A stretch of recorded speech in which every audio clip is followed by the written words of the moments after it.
برنامه من یازده نیمه دا دست بکر اگر هواجی میوانجی گنجا ببینن حتی یک نیوه ام تحمیل که ام به هفرا بقدینن جبو آخفتنا هدفی و آخفتنا دست بکر پیشی ام المافیا آخفتنا بدن آدیکار افسرات گشتی وکیل ما علی جان گلی شون دا ام المافیا آخفتنا بدن میوان بر سازی دستگاه جواب کسفی و تمثیلدار نوان ام به هفرا لهمبر ظلمه، لهمبر مفقیه، لهمبر بحقیه جبو اشتیه که برومت، جبو اشتیا جباکه، جبو آرامیه جباکه و جبو تباهیه سرکتنا جباکه و جباکه امی نحشره ها به هم را نیقاش بکن بنخینن ام باورن امی بیجبینه سرکتی انجام بگیره بیسا جبو تبلیغونیه تباهیه سازی دستگاه جباک اسمی و تمثیلدار وان هم سپاسی دیکن خیر آتن سر سرات سر چاور آتن نماجی بود و آخافتنا که حوال علی جان ملی فرم کرد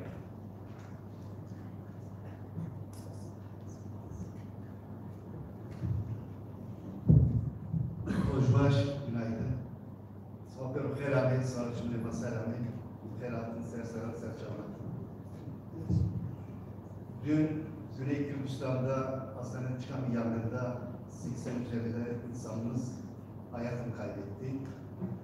Dolayısıyla kendilerine rahmet diliyoruz. Kürt halkının başı sağ olsun. Yine Zilan katliamının 91. yıl dönümü. Katliamcı zihniyet bugün de aynı şekilde Kürt'e yönelik katliamını, soykırımını devam ettiriyor. Katliamcı zihniyeti lanetliyoruz. Katledilenleri de saygıyla anıyorum. Bu toplantımız sadece bugüne ve Ahmet'e ilişkin değil. Geçen sene Haziran ayında başlattığımız bir süreç vardı. Ama gelinen durumda artık yeniden bir yol haritası, bir mücadele hattını belirlememiz gerekiyor.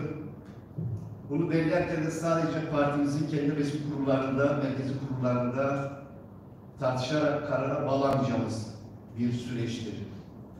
Onun için bu süreci başta demokratik siyasetin öncü gücü olan partimiz ama ittifak güçleriyle, birleşenleriyle dönem dönem ortak çalışma yürüttüğü alanlarla ama en esaslı da olan siyasetin aslında toplumsallaştırması esaslı olan partimizin hedefi olan sizlerin katılımını sağladığı bu toplantıyı önemsiyoruz. Çünkü toplumun bütün kesimlerle ortaklaşacağımız, demokrasi bir ittifakı oluşturacağımızın en güçlü dinamikleri buradadır. Toplumun bütün alanları neredeyse buradadır. Hukuk alanı burada, ekonomik alanı burada, sivil toplum alanı burada, kadını, inanç, kimlikler burada temsil ediliyor. Onun için toplantıyı önemsiyoruz. Bu toplantılarımız sadece Ahmet'te değil, birçok ilde startını verdik. Bir taraftan eş genel başkanlarımız, bir taraftan da oluşturduğumuz heyetlerle beraber bu süreci halklara gidip yereldeki sivil toplum örgütleriyle, demokrasi güçleriyle, o yerin dinamikleriyle bu süreci tartışmak istiyoruz. Bu toplantıda onlardan biridir. Ahmet'te 3 günlük bir program yaptık.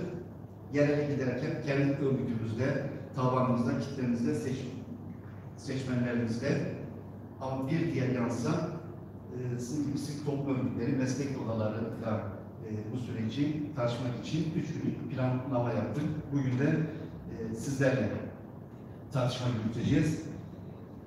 Bilindiği gibi saray iktidarı, kılavuzu ve ortakları ülkeyi bir çöktürme noktasına getirdi. Siyasi olarak, toplumsal olarak, ekonomik olarak, hukuki olarak, ahlaki olarak her anlamda bir çöktürme noktasına getirdi. İlk başta bu çöktürme planı Kürt halkına ve demokratik siyasete yönelikti 2014'te.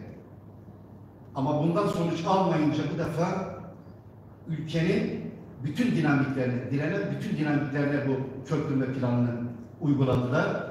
Ülkeyi demin dediğim her anlamda bir çöktürme noktasına getirdiler. Bir diğeri ise savaş politikalarının çözümsüzlüğün yürütülmesi için bir tecrit politikası uygulandı Sayın Öcalan üzerinde. Ama buradan da sonuç alınamayınca bu defa bu tecrit yönteminin, tecrit uygulamasını, politikasını Türkiye halkların bütün alanına bir yönetme politikası olarak uygulandı. Yani tecrit ülkenin her alanına uygulanan bir yöntem ve politika haline getirildi. Ama hem çöktürme planı çöktüreyim derken kendisi çöker hale geldi. Ama tecrit edeyim derken de hem içeride hem de uluslararası arenada kendisi tecrit haline geldi. Özellikle 2015'ten sonra demokratik siyaset alanına bütün devletin, iktidarın güç ayrılıkları devreye sokuldu. Siyasi soykırımdır, kayyumlardır, tasfiye planlarıdır, etkisiz kılmadır, itibarsız kılmadır, yalnızlaştırmadır. Bütün her şey devreye sokuldu. Ama sonuç alınamayınca bildiğiniz gibi sadece bir tetikçiyle değil, medya kendi havuz medyasıyla, kendi sözde akademik alanıyla, bütün güçleriyle bir katliam zemininde oluşturdular. İzmir il binamızda Deniz Yoldaş katledildi. Bu vesileyle Deniz Yoldaş'ını da saygıyla anıyoruz. Tabii hiçbir şeyden sonuç alınamayınca ne hikmetse buzdolabına kaldırılan, rafa kaldırılan bir çözüm süreci akla geldi. Diğeri ise düşman hukuku uyguladığı Kürt halkı ve onun merkezi olan Ahmet birilerinin aklına geldi. Erdoğan'ın aklına geldi. Gelirken de biliyorsunuz bir Ahmet ziyareti var. Aslında ziyaret değil, ziyaret davet edilir. Tam tersine Ahmet halkı yapabileceğin en iyi hayırlı iş gelmemelidir. Bu devletin bütün zor imkanlarını, aygıtlarını kullanan zoraki bir Ahmet'e geliş oldu. Gelirken de 2005'te olduğunu söyledi. Onu Kürt halkına değil, bugünkü kendi kılavuzuna söylemelidir. Diğeri ise çözüm sürecinin Kürt halkının ve demokrasi mücadelesi, demokrasi siyasetin öncü gücü olan HDP'ni sonlandırdı. Kazanım sağlanan, sonuç alınan bir şey niye sonuçlandırsın ki? Yani Kürt halkı çözüm sürecinde güç kazanıyordu. Beraberinde demokrasi güçleri, Türkiye halkları, ekonomik alan, hukuk alanı, bütün alanlar güç kazandı çözüm sürecinde. Şimdi güç kazanılan bir şeyi niye tasfiye etsin kendi eliyle? İşte kazanım neydi? Demokratik siyaset açısından 7 Haziran'dı. 7 Haziran başta demokratik siyasetin umut gücü olan, öncü gücü olan HDP'nin, bileşenlerinin, ittifak güçlerini, demokrasi güçlerini, bu ülkede ötekileştirilmiş bütün güçlerin ortak başarısıydı. Şimdi böyle bir başarıyı niye sonuçlandırsın? Peki kaybeden kimdi? Saray iktidarıydı. Tabii ki kaybeden, kendisine kaybettiren bir süreci sonuçlandıracaktır. Diğer bir şey ise Ahmet Zindanlı bir kültür merkezine çevrileceği vaatinde bulundu. Yani sormak lazım, 80 faşist darbesinin Ahmet Zindanı'nda 2 gelenek vardı. Bir, faşist askeri darbenin Kürt halkının teslim alındığı, biat ettirildiği, diş çöktürüldüğü bir gelenektir, politikadır. Ama bir gelenek daha vardı ki, tüm bunlara karşı direnmek esaslı, kendi küllerde yeniden yarattırmak ve kendi yeniden var etme, yani bir direniş geleneği vardır. Şimdi hangi gelenekle siz burayı bir kültür merkezi haline getireceksiniz? Eğer direnişi merkezi haline getirmek istiyorsanız, pekala 20 yıldır bu Kürdün kazanımlarını yaptığınız neydi? Yok, eğer direniş geleneğiyle bir merkez haline getirmek istiyorsanız, o zaman Sur neydi, Cizre neydi, Roboski neydi? Biz 80 faşist darbesinin Ahmet Zindanı'nda Erdoğan'ın bir sonuç çıkardığını görüyoruz. Çıkardığı sonuç, Kürdün direnişçi geleneğinin bir zemini, bir merkezi olarak düşünmüyor. Tam tersine katliamın bir merkezi olarak, bir yer olarak düşünüyor. Ama oradan bir ders çıkarmış, 80 faşist darbesinin uygulamalarının illerde yüzleşmemesi için o mekanı ortadan kaldırmadı.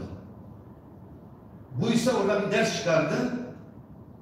Cizre'deki, Bodrum'daki katliamların bir daha önüne yüzleşmemesi için, çıkmaması için o mekanları, tümden mahalleleri, bir kenti ortadan dümdüz etti. Yine Sur'un yarın öbür gün mekan olarak yüzleşmemesi için, bu insanlık suçunun, bu katliamınla yüzleşilmemesi için Sur'u yerle bir etti. Tam tersine hafızalarda bırakın bir haline getirmeyi, Sur'un 180 vahşetinin yaşandığı bir, sanki bir mesajmış gibi mimarisini bile o dönemi, o vahşetin mekanı haline getirdi. Biz bu vesileyle yarın 14 Temmuz faşist 80 darbesinin o vahşetini lanetliyoruz. Ama orada onurluca direnen yoldaşlarla saygıyla bu vesileyle anıyoruz.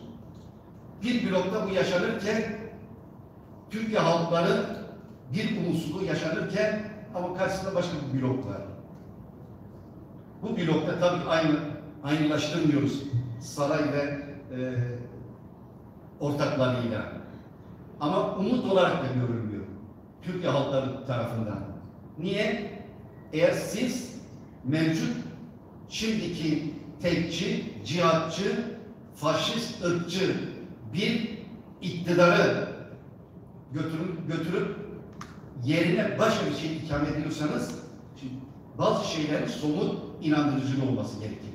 Eğer bu zihniyeti götürmek istiyorsanız, bu zihniyetin beslendiği, bu iktidarın beslendiği argümanları, politikayı, araç gerekici elinden almak zorundasınız. Nedir bu zihniyetin, bu iktidarın beslendiği? Kürt düşmanlığıdır, savaş politikalarıdır. Bütün kaynakların çözümsüzlüğe ve savaşa aktarılmasıdır. İttifak hem içeride hem dışarıda faşist, ırkçı, cihatçı yapılardır. Diğer ise doğa tabanıdır, kadın katliamıdır. En başta Kürt sorunu olmak üzere, Kürtler olmak üzere, Aleviler, kadınlar ve diğer bütün farklı kesimlerin yok sayılmasıdır bu iktidarın temel politikası. İşgaldir. O zaman siz bu iktidara karşı, bu saray iktidarına karşı muhalefet ediyorsanız, bunun söylemini, bunun araç gericini elinden almak zorundasınız. İkincisi ise bu iktidardan, bu saray iktidarından sonra yine başta Kürt halkı olmak üzere 90 yıldır yok sayılan bütün kesimlerin yeni bir demokratik ülke iktidarının oluşturulmasında ikna etmelisiniz. Umut olmalısınız, inandırıcı olmalısınız. Çünkü bu her iki konuda da saray bloğun karşısındaki blok hala inandırıcı değil, hala bunun argümanlarını, bunun politikalarını deşifre elinden almış değildir. Diğer ise son dönemde işte kendi çeteleri tarafından itiraf edilen bir sistemin çürümüşlüğü vardır. Bu çürümüşlüğün içinde HDP ve demokrasi güçleri, muhalif güçleri dışında herkesin payı vardır. Şimdi bunu yok sayıp, bununla yüzleşmeden de topluma bu çürümüşlüğün karşısında bir inancıcılığı olmayacaktır. Onun için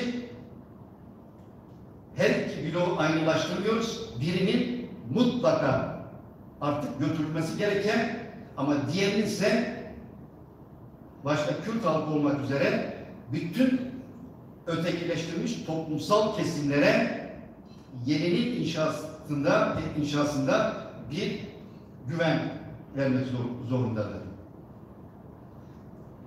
Her ikisinin dışında ağır bedeller ödemiş ama ona rağmen giderek büyüyen, umut olan bir demokratik siyaset öncüsü olan partimiz var, HDP. Ve onun ittifak güçleri, demokrasi güçleri, ortak mücadele eden toplumsal kesimler var. Çünkü bu kesimi partimizin ve beraber ortak mücadele yürüteceğimiz güçlerin, buna da ittifak, demokrasi ittifakı dedik.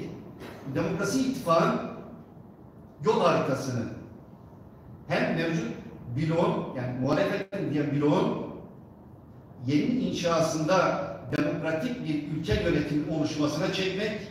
Çünkü dün Tayyip arkadaşım bir şey söylemişti. Yani her iki bloğun ayağını bağlayan bir zihniyet var. Birincisi faşist bir MHP kılavuzu olan ama diğeri de faşizmle arasında kalan bir milliyetçi yaklaşımı var, hassasiyeti var. Siz demokratik bir ülke yönetimini oluşturmayı, milliyetçi hassasiyetleri önde tutarsanız başaramazsınız. Onun için biz üçüncü blok olarak halkların bütün kesimlerin alternatif umut olabileceği partimizin dönemsel yol haritasını, politikasını, mücadele yöntemini sadece mücadele etmek değil, mücadeleden sonra bu saray iktidarından sonra aynı şekilde bir inşa sürecinde sizlerle tartışmak istiyoruz. Belki partimizin geçmişte direnme, mevcutu yenilgiye uğratma, götürme ama yeni bir şey daha devreye soktuğumuz sadece direnme, mevcutu götürme değil, sizlerle beraber, demin dedik, toplumun bütün alanı örgütlenmeleri burada, temsilcileri burada, asıl inşayı konuşmak istiyoruz. Yani bunun sonrası demokratik bir ülke yönetiminin inşası ve bunun en temel ortak yaşam zemini olan demokratik bir cumhuriyetin oluşumunu, demokratik bir anayasanın oluşumunu biliyorsunuz saray iktidarı 2023 yılında önüne hedef koymuştur. Ve bu hedefte bizlerin de sizlerle beraber bu dönemi yol haritamızı ortak mücadele iki şekli değil, ortak mücadele ederek mevcut faşist, tekçi bu zihniyeti götürmek, bu yetmiyor. Sizlerle beraber ülkemizin, Türkiye'nin yeniden demokratikleşmesinin aslında inşasında beraber tartışmak istiyoruz. Bu tür toplantıların sonrası hep sorulur hedefi. Ne yapacaksınız? Ne yapacağı bellidir. Mücadele, halkta mücadele şekli zaten belli. Ama bunun daha ete kemiğe büründürme, bir yaşama, bir toplumsallaştırma içinde sizlerle yürüttüğünüz bu tartışmalarla HDP'nin kendi başına, kendi kurullarında karar alarak kamuoyuna açıklama değil. Tam tersine sizinle tartıştıktan sonra hem Türkiye'de, hem Kürdistan'da, hem bütün toplumsal kesimlerde bu tür toplantılarla, tartışmalar sonrası Türkiye halklarına HDP'nin tek başına değil, HDP'nin bütün demokrasi güçleriyle, emek güçleriyle, meslek odalarıyla, bütün dinamiklerle bu süreçte beraber nasıl yürüyeceğini haritasını kamuoyuyla paylaşacağız. Bu vesileyle tekrar katıldığınız için teşekkür ediyorum. Başarılar diliyorum.